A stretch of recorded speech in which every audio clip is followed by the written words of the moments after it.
I would think that many of us, or at least I would hope that most of us, pause before a meal to say grace, thanking God for the blessing of the food that we're about to receive. Amen. And I would imagine that at special celebrations like birthdays or weddings, we'll give thanks to God for the blessings of the event that we're celebrating. And at the end of the day, even, some of us will take time to reflect on all that has happened and all the things that we have, and thank God for our many blessings. Can I get an amen for that? Amen. All right. See, when we fare well in life, when we see all that we have, those of us who have been taught to be grateful regard ourselves as being blessed by God. And so we should. But I wonder, is that how Jesus sees it? See, in today's gospel, we hear the Beatitudes. Now, one of the first things we want to realize about Beatitudes is that Jesus did not invent them. Beatitudes have been around a long time before Jesus, and there's all kinds of examples of them in the Bible. Because a beatitude is simply a short, pithy statement that tells us who is blessed. So, like in the first reading today from Jeremiah, when Jeremiah says, "Blessed is the one who trusts in the Lord, whose hope is the Lord," that's a beatitude. When we all together sang the response, "Blessed are they who hope in the Lord," as part of our responsorial psalm, that's a beatitude. So, what's special about Jesus' Beatitudes is not that he comes up with any. That wasn't unique. No, what makes Jesus' Beatitudes different is who he identifies as the blessed ones. If you want to look at your missalette, or if you want to pull out the Bible, we're looking at Luke chapter 6. And the Beatitudes are found at verse 20 and beyond. So take a moment and look who Jesus says are the ones who are blessed. Blessed are you who are poor. Blessed are you who are now hungry. Blessed are you who are now weeping. And blessed are you when people hate you. Now, I don't know about you, but when I'm writing down my blessings, they don't aren't on my list. I mean, I don't think any of us at the end of the day thanks God for our poverty, our hunger, our hurting, or the fact that we're hated. And yet, Jesus says that these are the ones who are blessed. And notice that in Luke's gospel, what we're reading from, they're very directly and simply real, material, poverty, hunger, hurting, hatred. There's no spiritualizing of these characteristics. You see, if you go back and you look at the Gospel of Matthew, the way he records the Beatitudes, he says, if you remember, "Blessed are the poor in spirit." Luke records, "Blessed are the poor." Matthew writes, Blessed are they who hunger and thirst for righteousness.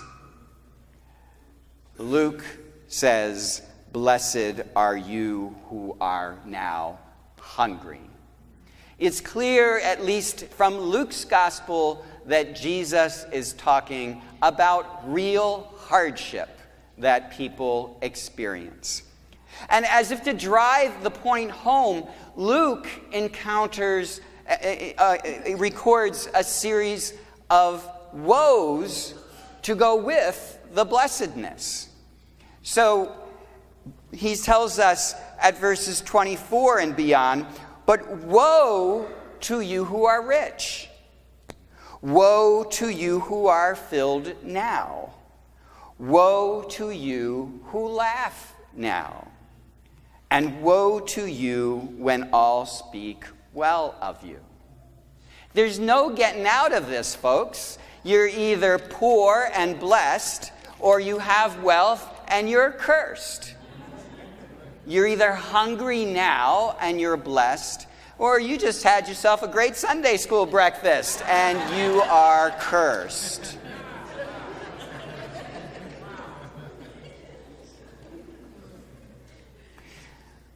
So, if we're truly blessed, if we're really poor, and we're cursed if we have possessions and friendship and happiness,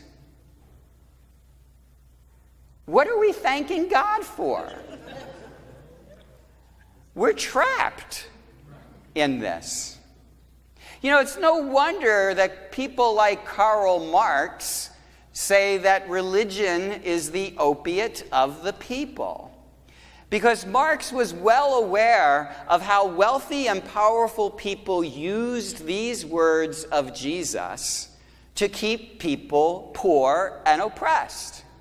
Because they would basically say to those who were poor and oppressed, well, what are you complaining about? You're the blessed ones.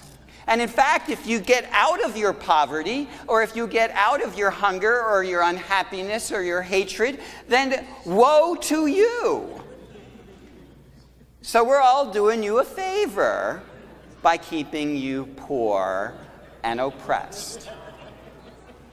And that's why Karl Marx had no time for religion. So is that what Jesus is preaching here? Stay poor, be happy? Well, I hope not. You see, I think the Beatitudes are better understood as a roadmap rather than as an instructional manual. You see, I think they tell us about where God can be found as opposed to what we must do. Because God is the source of all blessing. Wherever God is, we are blessed.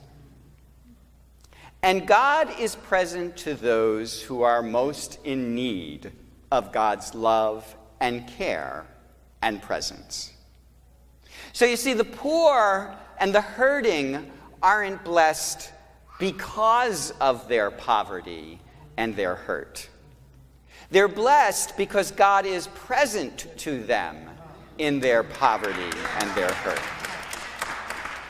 God stands with the poor and the hurting, and they are blessed by that.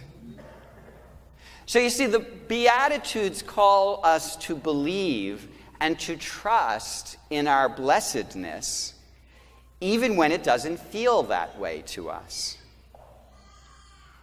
But when we see our blessings in the worldly things around us, then woe to us. Because those worldly things will go away at some point. And if we haven't learned to discover our blessing in God's presence, then our possessions and our happiness will actually be a curse to us when we no longer have them. You see, Jesus doesn't teach us that it's good to be poor. He simply teaches us that he and God stand with the poor. That if you want to know where God is, then go hang out with those who are poor or hungry or hurting or hated, because that's where God hangs out. That's what our JCDA and our youth did last week when they delivered to the homeless on the street many of the things that you had collected for them. They went to serve the poor, but they went to be in the presence of God, because that's where God hangs out. And this is the central idea of what the church calls the preferential option for the poor. It's not that God doesn't love those who are rich or happy. God loves all God's children. It's that God prefers to spend his time with the poor, to be present to them, and to come to them in their need. And the preferential option of the poor doesn't mean that people who are poor should remain poor. Poverty is a bad thing. Hunger is a bad thing. So is weeping and hatred. And all of Jesus' teachings are clear about that. So it's not that we shouldn't try to move ourselves out of poverty or out of our unhappiness. It's just that the preferential option of the poor teaches us that as we move out of our poverty or unhappiness, we can stay united to Christ only by staying committed to those who remain poor and unhappy. Can we stand with the poor even when we are not poor ourselves? Can we place our own material or temporal blessings in service to those who are truly poor or hated? And can we understand that the things that we have are not what makes us blessed? This is not the prosperity gospel, where we have preachers out there telling us that you should go out and acquire as many things as you can and be as successful as you can, because that's how God blesses you. That's not how God blesses you. God blesses you by being present to you. And God loves all his people, not just the poor. But Jesus teaches us that God stands with the poor and the hungry, the hurting, and the hated. And if we are one of them, then we need to trust in the power of God's presence to us, even when it doesn't feel like we're blessed.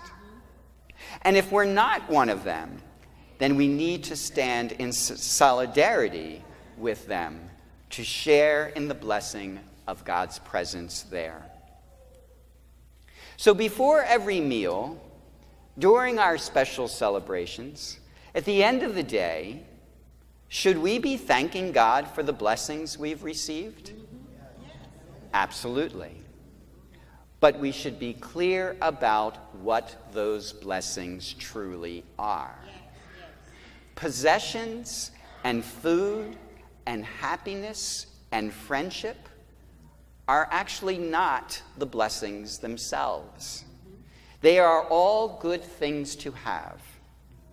But woe to us who see our blessings in things, for one day they will go away. Our blessing is in the presence of the Lord. And while the Lord is present to us in all things, he is most present to those who Jesus describes as blessed in his Beatitudes.